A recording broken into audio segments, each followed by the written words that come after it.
শুয়ে পড়লাম কিন্তু। জি স্যার।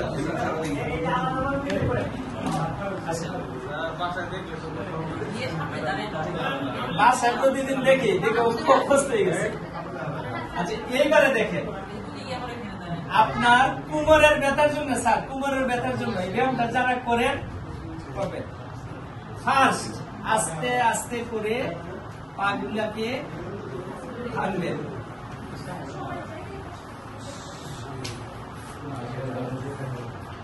আনবেন। হ্যাঁ, এইবারে লক্ষ্য করবেন কোমর ব্যথার জন্য টিপসটা। আপনার মাথা, বুক, মুখ, নাক সোজা থাকবে।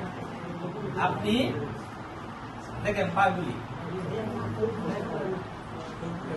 দেখছেন,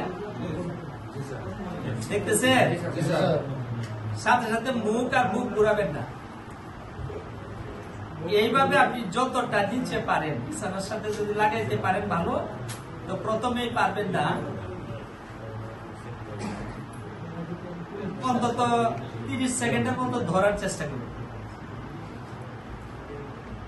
বুঝছে স্যার? ডান পাশ। তারপরে আপনি আস্তে আস্তে করে মাথা ঠিকই থাকবে, মাথা ঠিক, বুক ঠিক, যতটা পারেন। স্যার সবাই দেখেছেন? এখন যে স্যারের কোমর ব্যথা হয়েছিল এই ব্যায়ামটা দিছিল ডাক্তার আপনাকে, ওষুধ দিছে, আপনি এখনই আমার সামনে করবেন। তাহলে দেখছেন স্যার, এইভাবে 10 বারে হইল একটা সেট। কয়বারে? 10 বার। হ্যাঁ, আপনারা যারা সুস্থ এখনই করবেন, অন্তত দিনে একবার করবেন। আশা করি 60-70 বয়সে আপনার কোমর ব্যথাটা হবে না।